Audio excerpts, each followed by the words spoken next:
Okay. Yeah. Well, we are here today. What is this, episode number 5? No, this is 4. This is No. 4. This is 4. 4? Oh, yeah, I'm not counting right. Yeah, I'm not yeah, counting. it's okay. 1, 2, 3, 4. So that's what we're learning today, Spanish.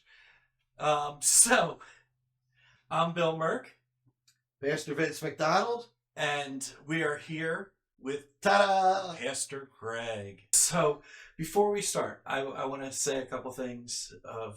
Number one, you are 2 of my favorite people on this planet. So I just want to get that out of the way. Honestly, Yeah. like 2 of our favorite people on Yes, the planet. we like ourselves too, so that must... well, there you go. No, number 2 is I want to start out with a story, and that's kind of how we're starting it, and then we'll get into how Greg came to Immanuel, how you came to I don't know. Christ. I don't feel like I get to talk enough on these podcasts. That's all you do. I'm just talk kidding. on this podcast. I'm kidding. So go ahead. All I'll right, give so you story time. Here's my story time. So we went out to breakfast a little bit ago, a couple years ago, the 3 of us. We were at breakfast.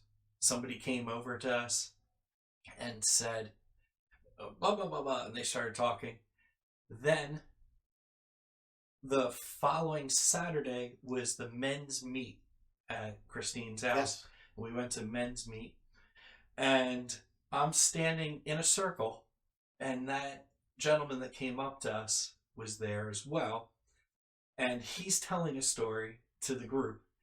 I don't know him, really. And he goes, so there I am having breakfast. I look over. There's Pastor Vince, Pastor Greg, and some other guy. And they're just talking. And, you know, this other guy, he's there, and they look at me, and I come over and start talking, and he's talking right to me. And I just thought, yeah, that seems about right. I think that should be the name of the podcast. That is the Some name of other this guy. episode. No, Pastor Vince, Pastor Greg, and some other Some guy. other guy. And that's all I am. So some other guy. But you guys never make me feel like some other guy, so I feel appreciative. But we're going to get into you and your life and how... So let's get the couch out, lay down. That's what we call a segue? Yeah. No, you know what? This is actually an intervention for angry drivers. There you go. Oh, You that's too. 2 of us. Yeah, We're not angry. yeah We're mine just is. good drivers, and the rest of the people are not. Isn't I'm that- kidding. It's our job to educate Yes. the public. We're basically discipling the motor vehicle world in the way that we drive. Really? I'm not going to go that far. Not that far? Okay. So please, you tell us your journey and how you became, like, we know Vince's journey on how he became a pastor, and I want to hear your story. Well, how far back do you want the story to go? Well, in 1975, I don't know. Yeah, I meant as far as becoming a pastor or, Yeah. or becoming a believer or...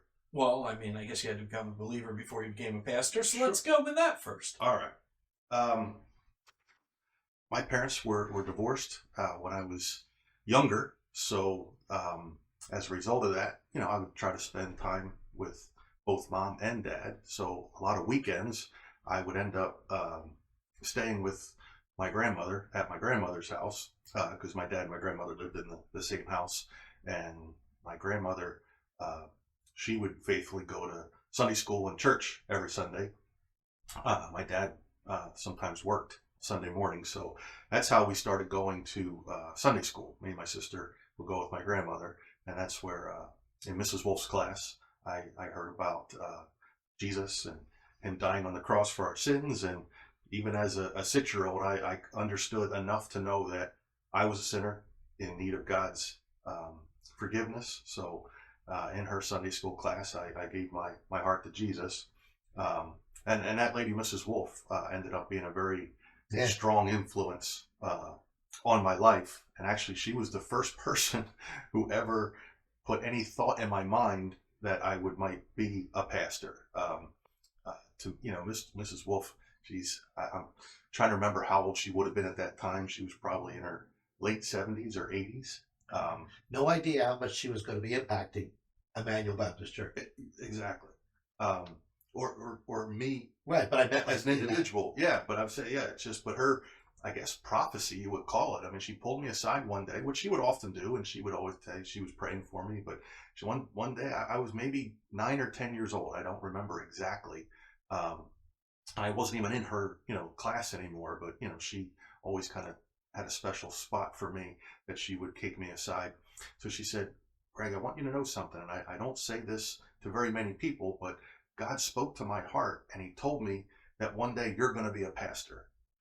As a 10-year-old kid, you just think, oh, okay, this is Mrs. Wolf. She's the closest thing to God that I knew. So if God told her, it must be true.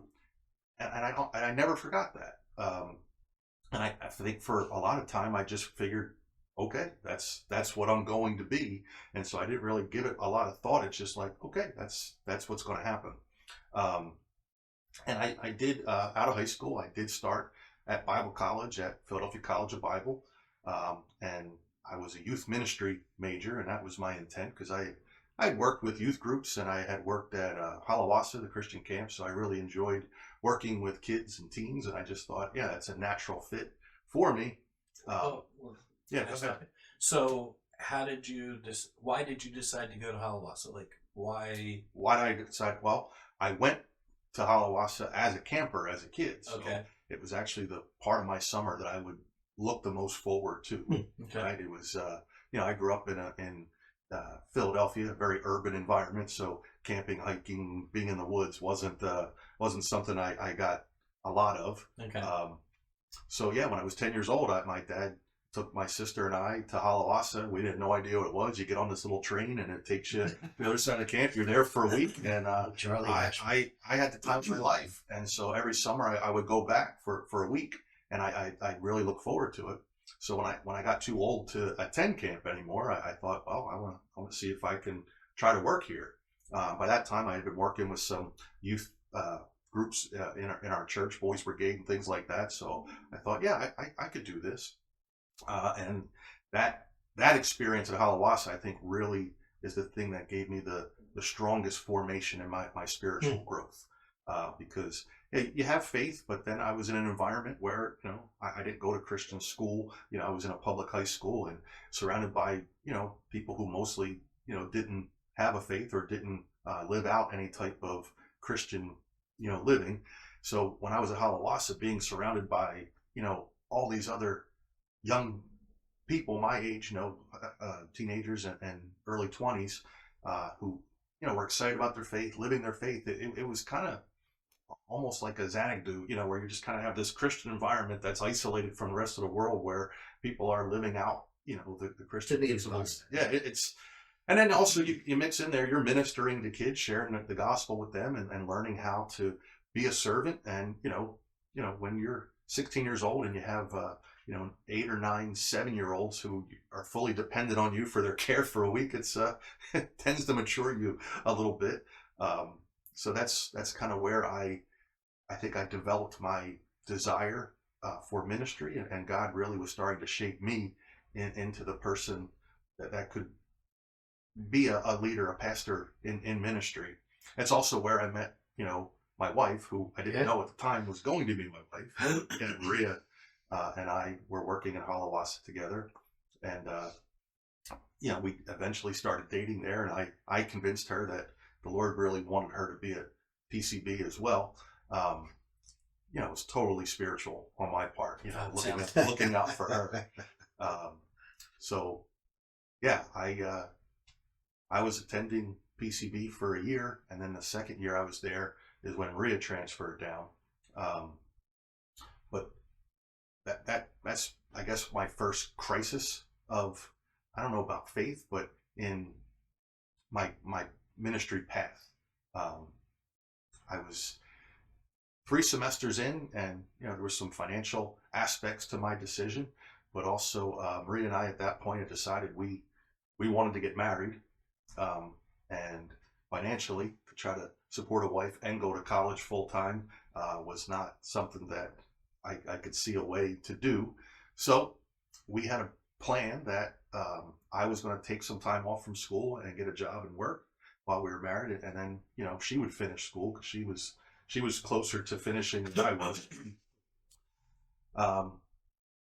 And then, once she graduated, the plan was for her to, get a job, and then I could at least go to school part-time, if not full-time, and then also work part-time. So that was our plan, and thought, yeah, this will be great. And then Hannah was born on our second anniversary. There you go. The plans of mice and men. Yes, my Does it plans often fall apart. Yes, something like that. Yeah. When you make plans, God sometimes smiles at your plans. So Hannah came before Maria had actually even graduated. So of course that changed the whole dynamic of our future and our plan. So I said, okay, well, my ministry right now is to provide, a home, food, rent, all the stuff that we needed for my family. So I continued to work in jobs that I didn't have a real passion for, but, the Lord provided through those. And, then our family kept increasing. Maggie came, and then Leah, and then, we went forward with adopting of Kaylee, which that's probably a different story for. Was that for a different before day. you were at FAC? I didn't remember. It was overlapping. Yeah. So yeah, that's the beginning of the journey. Do you want me to just keep going, or Just keep going. Just unless keep you have going. any. Well, no, I literally myself was like, I was trying to remember if he had taken if Kaylee was before you took a position. her official adoption happened after I was at Fellowship Alliance. Okay. But, her coming to stay with us was just prior. Okay. And what year was that you started at Fellowship Alliance? I started at Fellowship Alliance in 2007. Was that your first church? It was, yeah. But that's they said between. So Hannah was born in 1997. So between 1997 and 2007, you have a 10-year, place in there where I hadn't finished college. I wasn't working at a church. I had a few different jobs, and sometimes I had 2 and 3 jobs at the same time just to try to provide for the family. And it was. I want to say, and I'll cut you off, but I want to say it's one of the things that for me, I've appreciated when we started talking. I know I don't want to jump ahead because I want to get back to where he is, but was these other jobs he worked. Maybe just because that had been my experience. I had graduated Bible college, like we talked, and was, okay, Lord, if you want me doing this, I was selling doors and hardware to the construction industry. So when we're talking and he's telling me, yeah, one of my jobs, I was selling medical supplies to different companies. I was like, okay, like the sense of you've been out there just like everybody in our church who are just trying to make a living, and that sense of, yes, there are some people who know they're going to be a doctor and their whole life they go that way, or they're going to be but for a lot of us, we may be in this vocation, then that vocation, then this vocation, and I kind of saw that as a plus for him as far as being kind of gathered that workplace experience. Well, thanks for jumping ahead. I appreciate that. You told me I'm supposed to. No, you are. I said you could do this without me. No, I'm just kidding. You did, but I don't want to do it without you. Anyway, let's go back to you. So you were at FAC, yeah. So, Well, before I got to FAC, like I said, I kind of, at that point, I was in my early 30s, and I didn't love the jobs I had, and I was starting to get a little frustrated because I didn't see a light at the end of the tunnel. I was like, I don't even have a career. I just have jobs. And I was getting to the point of going, okay, look, like I'm happy to provide for my family, but Lord, I feel like there's more to this, but I didn't know what to do or how to go about it because, financially going back to school just wasn't something we could afford at that time or the time to do it. But I had a desire for ministry, and you talk about calling. I felt like there had been a call in my life, and I think there was a part of me that felt like I had either ignored it or disobeyed it or somehow avoided it, but I couldn't work out in my mind or heart how to pursue it, and still be responsible, for my family. So, I had periods where I think I did. I went through periods of depression, feeling like I'm almost a little hopeless or I guess lost in my journey. But one of the things that the Lord had put on my heart, and at the time we were attending Calvary Chapel in Philadelphia, and there were folks in the church who were leading like home Bible studies, and I thought, that's something I think I might like to do. So talked to Maria, and we said, okay, let's see what this is about. We started out, invited some friends that we knew. It never grew to the point of being a church, but it was something that was feeding me, and I felt like the Lord was using me to feed other people, and I feel like the Lord has gifted me with an ability to teach. Absolutely. We agree. I agree. Yes, but and it's something that I really enjoy doing, but preparing to teach I enjoy as much as the teaching itself, because I feel fed, and then when I get a chance to share what I've been feeding on, I just feel like it's the way ministry is supposed to work. So starting that and doing that for a few months, and it I'd say it was growing. New folks were coming out, and that was the first time I felt like the Lord was saying to me, like, I do have more for you when it comes to ministering, but I didn't know what the answer to that was. So it was through that Bible study. We had some folks attending, and they were friends of ours, and they decided to move out to central Pennsylvania. And one of the her name's Amy. Amy was very supportive of my teaching, and had often said to me what Mrs. Wolf said. She echoed her, like, I really feel like the Lord's called you to be a pastor. And I would say, yeah, sure, but that's not really possible right now. So when they moved out to Pennsylvania, we were actually going out to visit them in the summertime for kind of a vacation, taking the family out they had some attractions out there we were going to go see. And she said, hey, there's this church out here. It's not our church, but there's a church we know is looking for like kind of a youth pastor, assistant pastor, and we think you'd be really good for it. I just laughed, and I said, hey, but that's nice of you that you think that, but I don't have a resume. I don't have credentials. I don't have education. I said, it's not something that's realistic. And she said, well, would you meet with the pastor, and interview with them if they were interested? And I said, sure, if they were interested, I would do that, but I think, you're in a fantasy. And she said, well, that's good, because I already set it up, and they're looking forward to meeting with you. I was just like, what is happening? And so then I talked to Maria about it. She's like, well, I'm not moving to Pennsylvania. I was like, okay, Okay, Lord. All right, Lord. I said, all right, what's going to happen here? I said, well, let's just go and talk with them. So that was the first time I felt like, Lord, like, I keep making excuses of why I shouldn't be in ministry or can't be in ministry because I'm not qualified. And I felt like the Lord was saying, why don't you leave that up to me? Why don't you just focus on obeying me and following what I'm leading you to do? So I went out and I interviewed with this church, and actually the interview went really well, and they brought me back several times to meet with, the deacons and elders of that church. And it was in the course of that time where I felt like the Lord was really calling me here, even though I didn't understand why. I was able to share my heart for ministry and how I felt the Lord was using me. And they were interested, and that surprised me, and I think it really surprised Maria. Not so much that she didn't think I was capable, but she just didn't see a way that we were going to move to Western Pennsylvania. But oftentimes, I tell folks when I counsel them, especially husbands, right? We're called to be the leaders, the head of our household, but that doesn't mean you just dictate, this is what we're doing, right? I feel like if the Lord is going to call me into ministry, He's going to call Maria as well, because even though she's not necessarily in the pastorate, it's ministry affects the whole family. Yeah. So I just said, all right, Lord, I'm not going to try to convince her of anything. I said, if this is really you, God, you need to convince her. And it took a couple of months, but in her prayer time, and what I say about my wife is she is much more sensitive to the Holy Spirit than I am. She said, I was wrestling with the Lord, and He eventually broke me and said, if I'm calling Greg to this, would you stand in the way? And she said, I absolutely had to surrender that to Jesus and say, yeah, I can't do that.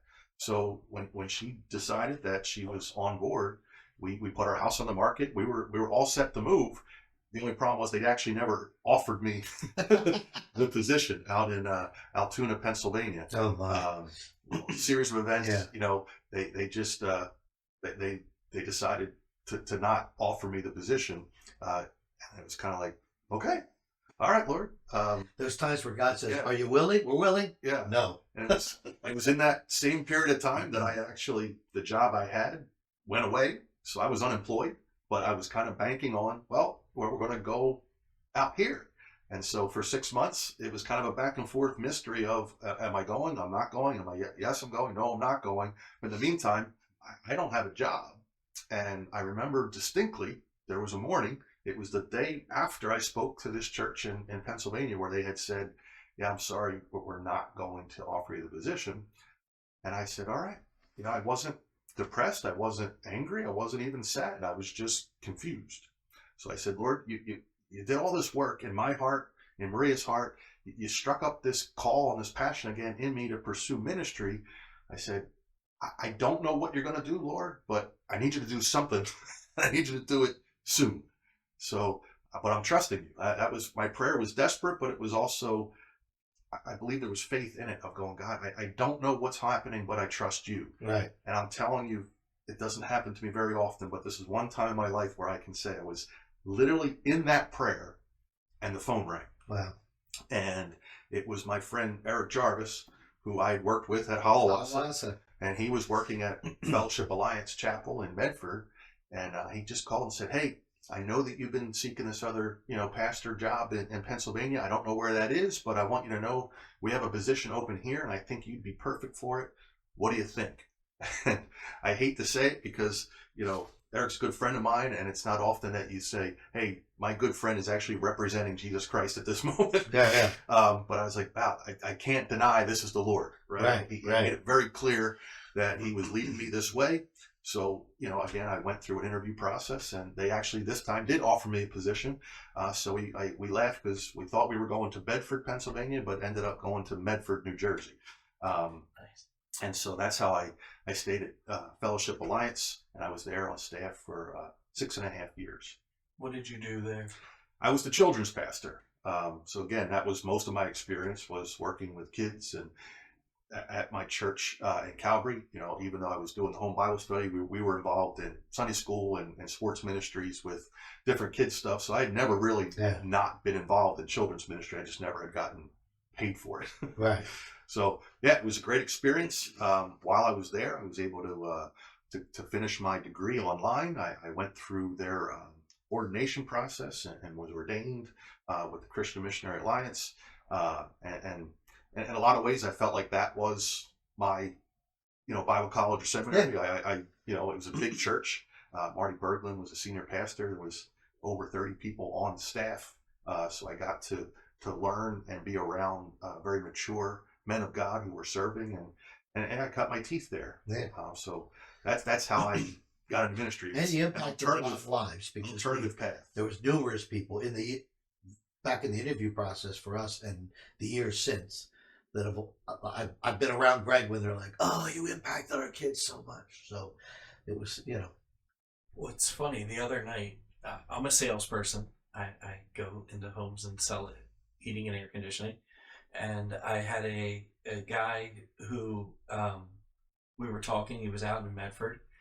He actually brought up Greg, how he helped him out when he was at Fellowship Alliance. Wow, that's neat. And I was like, oh, he's one of my good friends. Right. And my pastor. Yeah. So, yeah. So you want me to finish up on how I ended up here at Immanuel? No, let's keep going with a little bit more of the Fellowship Alliance. Okay. So you were just the children's pastor, and what did that all entail? Just. I mean, you only did children. No, yeah. I mean, what does that? I don't know. Yeah, well, you said Fellowship Alliance at the time. The attendance of the church was between 2,200 and 2,400 people. So you're talking about a few hundred kids who would participate in the ministry on a weekly basis. So at the time I was there, they were running.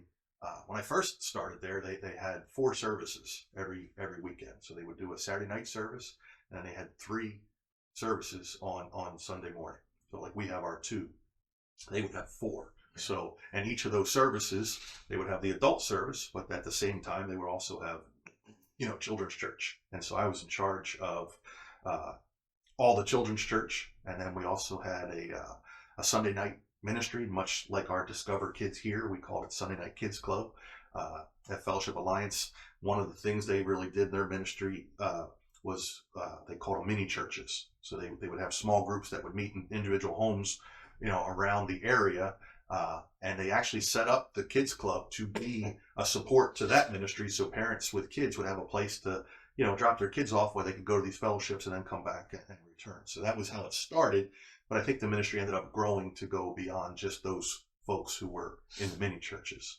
And then while I was there, we started Upward Sports is a national organization, but we were doing a flag football outreach, which ended up being really neat. I think we started out, I thought, man, if we get 80 kids, this will be really awesome. I think our first season we had 150 kids sign up. And I think we did it 4 seasons. I think we grew to over 400 kids were participating there. And a large portion of them were not from the church community. They were from this, Medford and the surrounding areas. And so, and every practice and game, we had a chance to share the gospel, pray with the kids. And so the parents knew it was a Christian-based, league, but they still, we had a cheerleading.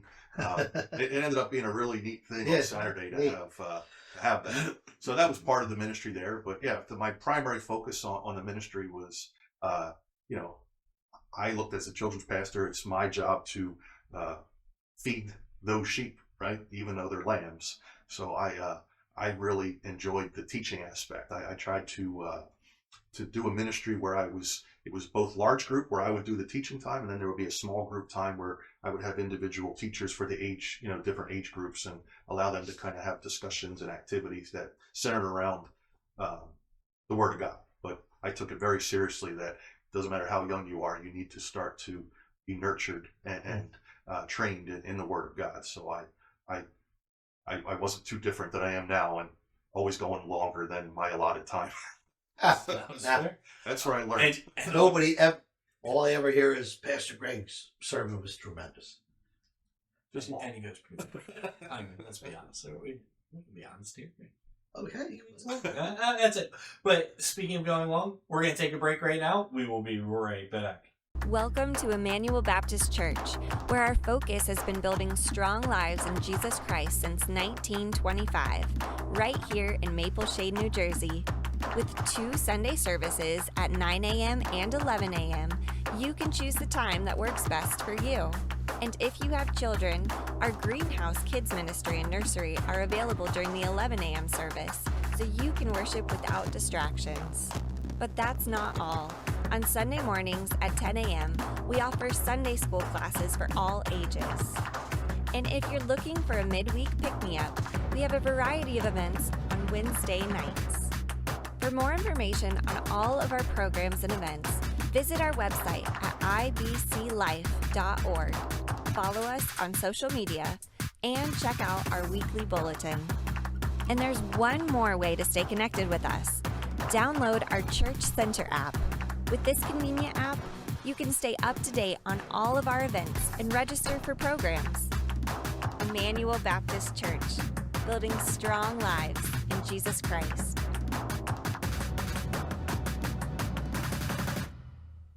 Okay, we are back. So, let's get into Immanuel. What, finding Greg. It'll be Finding Greg. Finding sequel to Finding Dory. Yeah. Well, if I give a quick synopsis, which I'm not always good at either, but when I became the pastor in 1993, my dad was the assistant pastor here. Now my dad was in business till he was 50, became a pastor down in Alexandria, Virginia. Pastor Mitchell asked him to come back and be his assistant in I think 89. And so when I became the pastor here in 93, my dad was the assistant pastor here and continued on for a while. He was going to retire, but he kind of just has that motor. And around 2000, we hired Bart Welsh, and he really fulfilled that assistant role. We had others, that we had hired for time, some part-time youth guys. Billy Mulligan was a full-time youth guy, but so we served together for 14 years, and in 2014, Bart kind of just had a sense that it was God's time for him was done in this particular role, and he's been a blessing to the Christian school community, ever since teaching out there, and we were then looking. So it would have been like spring of 2014 that we began searching, and we actually had a list of. I kind of narrowed it down, a few different guys that we were in discussion with, and the board was supportive of, and the board was kind of verbalizing at the time that, hey, remember, we don't want a guy who's just you. Like, we don't want two of you. Is there such a thing? Well, because but of course there is. Really, there's another guy like you? Come on. Tom Cruise maybe. Well, anyhow, maybe not. But no, but that sense, which I appreciated, and they were verbalizing, hey, we appreciate your gifts, but we need somebody who comes with other gifts that are going to strengthen the ministry, that are going to, just kind of stabilize the backbone of structure, but also, as we know with Greg, just bring some of the same gifts, that being able to communicate. So anyhow, we were looking. We had a group of guys. This one, that kind of wasn't. And in the midst of it, one of our folks that had been here but knew him said, "Hey, I want to recommend a guy to you, and his name is Pastor Greg Ginion. He has stepped down from his ministry at Fellowship Alliance." And I was like, I know him, right? Because, do I rewind now and go back? Like when I was camp, little did I know that when I was, I don't even know what year we first met, Greg. Would you even know what? Early 90s, yeah. Early 90s. I think I was still pastoring at Faith Baptist Church when I first came to be the camp pastor. So Holowass would have a camp pastor for a week. Yeah, come in a week at a time. Yeah. And you came in a week, and you'd be up here at TP Town doing a devotional, and down over here, and then you'd be meeting with the staff and that kind of thing. And I met him. Great guy, a lot of energy, a lot of fun. And we said to each other, someday we're going to be. No, that didn't happen. That prophecy never occurred. But it had to be 10 years later. I don't know that. Again, the time between when you were there at Halawasa and when he started at Fellowship Alliance, I got a call from I think it was Eric Jarvis, or maybe it was Pastor Eric Repstock that was at FAC, that hey, we'd like you to come speak at our staff retreat. Now, as Greg said, they have a large staff. So they would do like I want to say an in-house retreat, but it was at that hotel. Yeah, they give you a cookie. Yeah, the cookie hotel. Anyhow, it's double tree. Double tree. Double tree. Yeah, nice cookie. That's their their signature dish. Really? Yes. I just haven't stayed in it. But yeah, and so they had me come, and it was neat because for me it was neat because I knew him, I knew Eric Jarvis, and they even came up to me when I was at Holowass. Anyhow, I wrote this song, someday I'll see my Jesus, and I sang it, and they were like, hey, sing that, someday I'll see my Jesus. So it was neat to just this sense of, oh, well, we shared that. And, out of that, I ended up speaking at a men's retreat. But what I meant is the Lord was letting us connect. And so then 10 years, whatever amount of years after that, when this person said, Greg Ginion, I was like, oh, like, in other words, in a sense, that sense of enthusiasm about him, and that personal sense of wow was so from if you want to go with him or me, but from my perspective, when we first met, I was coming at it, and I don't know if he would feel and you're allowed to say like I wasn't providing like as much direction for the job itself. My feeling was I'm looking for a guy. I'm looking for a godly guy with a humble heart who, is 1 Corinthians 13. He's not going to take into account a wrong suffered. He's like that sense in ministry of, hey, and so for me, that first time we met, it was 3 hours long. I was more, we could talk about the ministry and what it looks like. I want to know, this is the guy who can handle, be the pastor that we need. A shepherd's heart, which you clearly had, a cheerfulness and excitement, which he clearly had, but also he clearly had experience in a ministry and whatnot where he really could. I knew he had the ability to put together structure. Anyhow, if you want to hear his view of it, or that, I do want to hear his view of it, but that's how, when we first met together.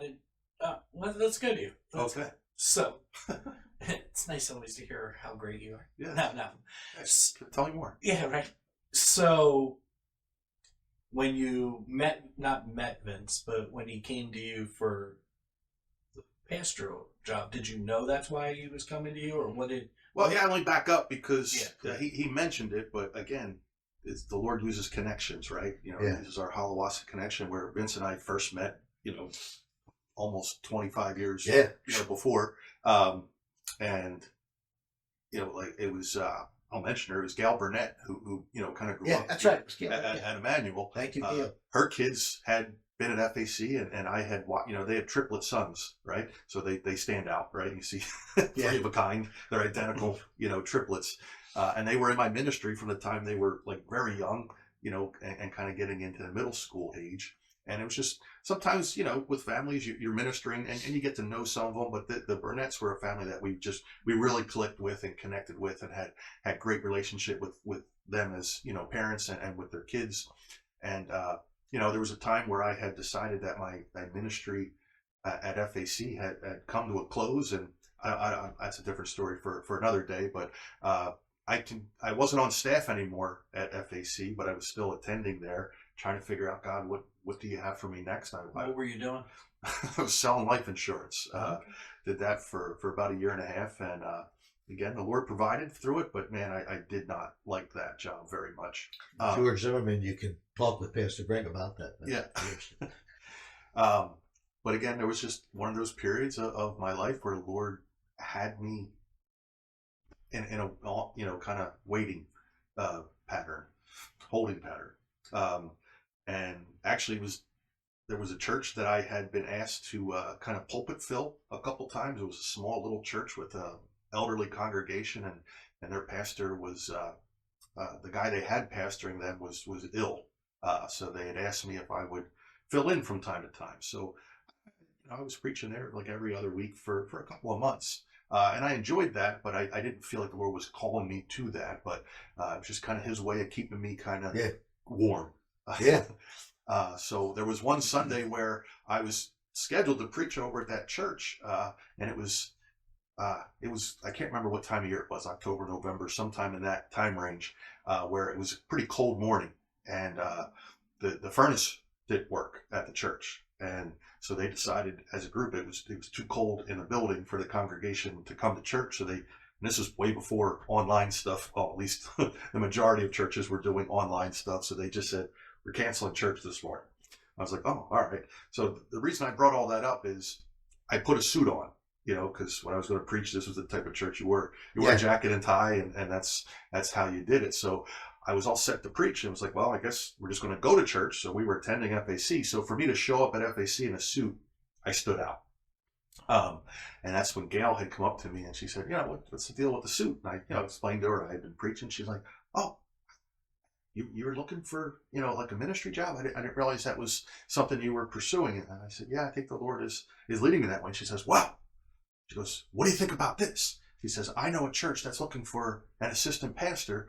Would you be interested if I told him about you? I was like, well, what's the church? And she said, oh, it's Immanuel Baptist in Maple Shade. Right away, I was like, that's Vince McDonald's church. She was like, yeah, you know Vince? I was like, yeah. And like he said, we had connected several times over the years, but everything in my heart I knew about Vince, I was like, I really like this guy, right? He's got such a heart for not only the Lord, but just for people, and just a genuine genuineness about him and as soon as she said it, like, again, there's those times where the Holy Spirit speaks to your heart, and it was just something in my heart just said, yes. Like, Lord, the Lord said, you've been waiting. This is what I've been holding for you. So I was excited. And then it was kind of awkward because it was like, well, they're not really looking for me, and they didn't really advertise the position. How do we go about this? So Gail, I think, reached out to you. He reached out to me. He reached out to me and suggested we meet up. So we went to Pizzeria Uno on Route 73, and we're supposed to just have like an hour lunch. That's right. That was our first there one. for like, I'm thinking the diner that's closed, but that was the second one. It was like 3.5 hour meeting that we ended up having, just talking about life and ministry and all kinds of stuff. And the Lord made it very clear to both of us, I think, that this is where he was leading me and wanted me to be. It was really, it was. And as I said, the part of it, just hearing about his whole life and priorities and sometimes even little things like that, things that were little. What I mean is like just his Philly background, you know what I mean? And that sense of, wow, that's because Maple Shade's been shaped by a lot of people that moved from Philly over here, at least a generation ago. And even that, I was like, wow, there's going to be connections there. Little did we know until, what was it? It was at a wedding or something. We found out. It was actually at Maggie's bridal shop. His grandma and my dad lived like a block from each other. They grew up same age, almost within 6 months of each other. They're talking about the candy store around the corner from each other. Yeah. That's very cool. It was like, wow, so the Lord, but yeah, very, very, very, very exciting. And I knew meeting, like it was kind of like, and I don't mean this in any diminishing the other guys we have been looking at. I knew as soon as I introduced Greg to the deacon board, they're going to say, okay, this is the guy. I just knew. I knew what they were looking for. What I knew, but it was just then it was a matter of kind of just, you can't just go, okay, tomorrow. I mean, there's a process, and of course, the congregation. I joked with Greg because when I became the pastor, I didn't get a unanimous vote to be the pastor. When Greg was presented to the congregation as coming on board, he got a unanimous vote. So in that regard, it's like that's where my Philly connection. He holds, he holds the record for the only one who ever got a unanimous vote as pastor. I should have voted against you. See you on that. Just to be contrary. Yeah. It seems so unlike you. Really? No, I remember you first telling me about like that you're gonna like this guy. You're gonna like him a lot. He's a good guy. Yeah, he's a good one. So. Yeah. Oh yeah, and it is. It's that real life. You know what I mean? That heart. Like I said, there is a value to a pastor understanding, like that. For example, on a Wednesday night, if I've been preparing to share the word, and we come on a Wednesday night, there's a reality of a pastor who can say, listen, I remember when it was, I worked all day, full-time job, and then I came out on Wednesday night and I worked with the youth group. And I think that was one of the things that I appreciated about Greg and I do, he can add what he wants, but I do think there's great value in somebody being involved in lay church ministry, that they care about the church, building the church. Sometimes there are some people who, I remember when we were looking, I would say, do you have any experience in church ministry? No, I just feel called to be a pastor. I'm saying, well, have you ever taught Sunday school? Have you ever worked with the kids ministry? Have you ever served in children's church? Have you ever worked with the BBI? It can't be something you just turn on. Like, is it your heart, church ministry? And it was clear that was his heart, So is it a lot different than you expected here? I don't know what I expected, but here's what I knew, right? I knew Vince. I didn't know him super well, but I'm saying I knew the type of person he was, his humility and his candor, right? His so able to let his flaws be seen, and I feel like I'm similar in that sense. Like who I am is who I am. I'm not one way in church and another way at home, or I'm not one way when I'm with you and another way when I'm with someone else. Who I am is who I am, and I accept the fact that I have flaws and I have weaknesses and I have things that I'm certainly not perfect at.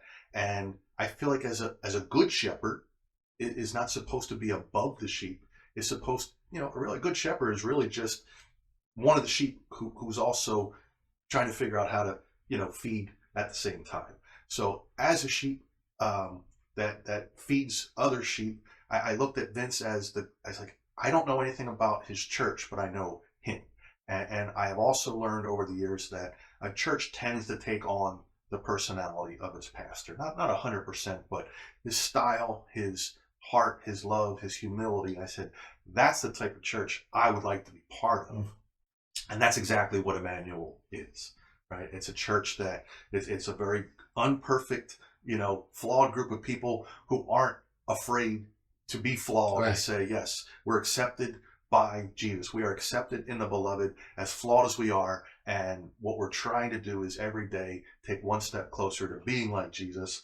And I think that is what I notice about Immanuel. The people here, they're generous. They're generous with their money, but they're generous with their time. They're generous with their abilities. And the people at Immanuel serve because I think they realize how much they need to be part of a church that is fellowshipping and part of togetherness. So that they don't do it because they need it. They do it because they enjoy giving as much as they enjoy getting. I think people are often amazed when they hear we had 130 kids at VBS and 80 workers, 80 volunteers. They're like, 80 volunteers. Like, so, and I know he's had a part with that, of VBS leaders, all of that, I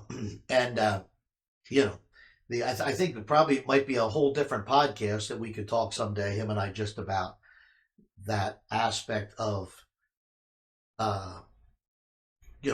life ministry. And what I mean is what you expect of ministry, what you're prepared for, what you've been trained for, and all the different things that come your way. I if we tried that right now, I think we'd. Yeah. But no, we can. Bounce back. We'll have you on plenty times, I'm sure. What about like the dynamic between the two of you? How do you guys? I mean, you guys do have different personalities.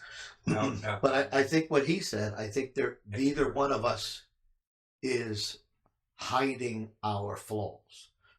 So,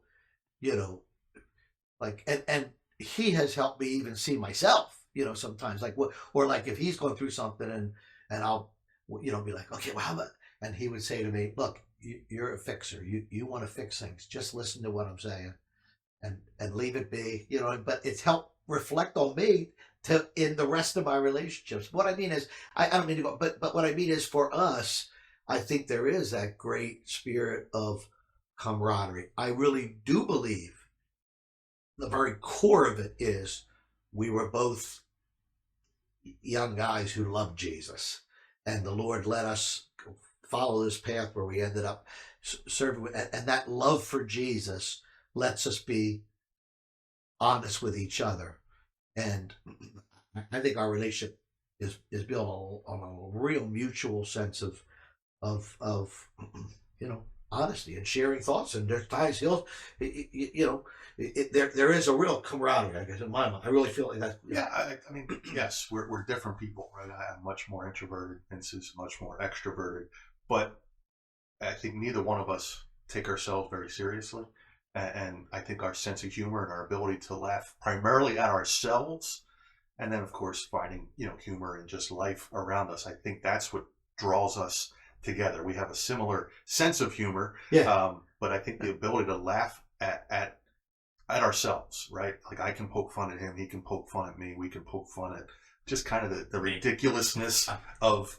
Sometimes ministry is ridiculous, right? And I don't mean that the people's needs aren't real and realistic, but sometimes you're in a situation that you're like, this is not, like you said, that's another podcast for another day, but it's like, I never thought in a million years my day was going to turn out this way. And it's just kind of like, all right, but again, it's real, right? And I'll say that I said, I think in one of our other ones, balance. And that's what Greg has. And I like to believe I have. And we both have a sense of being called as shepherds, both, you've heard me say it before, to protect the church from the left and from the right. And that's not politics. Protect the church from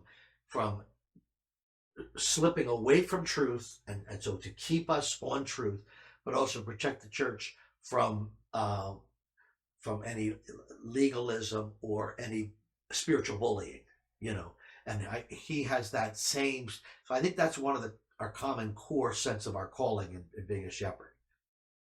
That's awesome. All right. So before we wrap up, I just want to go. We're going to go back a little bit. How did Maria and the girls take coming to Immanuel? Well, again, because Maria had worked with me at Halawasa, she knew Vince from then, and again, I don't want to puff anybody up, but Vince was the camp pastor everyone looked forward to having. Well, I never knew that. That's nice to know. And like some of the songs, he writes his own songs, and he would do them for us, and a couple of them we adopted. He didn't even know it. Like, we just kind of made that part of our camp. Camp and singing go hand in hand, right? So, but even as a staff, we would sing his songs in our own devotion time. So he impacted my life more than he ever even had any idea of, and Maria felt the same way. And so the same thing, when we were at Fellowship Alliance, we had, come into contact with him a few times, and every time it was that sense of, oh, it's just refreshing. It's neat to see someone who stayed in ministry this long and at the same church even for the majority of that time. And so when Gal Burnett mentioned it to me, the first thing I did was went to Maria and I was like, "You're never going to believe the church that's looking for that." And she said, "What church?" Immanuel Baptist. She's like, "That's Vince's church." And I was like, "Yeah." And her face just lit up, like we just had that knowing look of, yeah, I don't want to tell God what his will is, but there's I think it's a struggle for a lot of them. How do you know God's will? Well, what my experience has been is when you know, right? There's a peace and an assurance that comes with the will of God when you're in it, and when sometimes your heart it's the spirit within you agreeing with the spirit of God, and there's just that sense of, amen, yes, this is right. So I know she was excited. The girls, on the other hand, of course, didn't have the same background, and their biggest thing is, well, like they were still plugged in very much so at the youth group at Fellowship Alliance. I mean, they're all their friends were from that group, and they were like, we have to stop going this one. And as parents, Maria and I were both like, well, that would be foolish, right? Yeah. For us to take away all of the Christian relationships they had and force them into something. And so when I came here, it's one of the things I said in my interview with the deacons is, hey, guys, if one of the requirements for me as a pastor here is that my kids stop going to another youth group, then I'm not your guy. And I explained to them exactly what I'm saying to you is I think it would be a foolish thing for me to tell my girls they had to stop relationships with people. And they had said, well, would they also at least try coming to our? I said, oh, yeah. So that's what they did. They came here.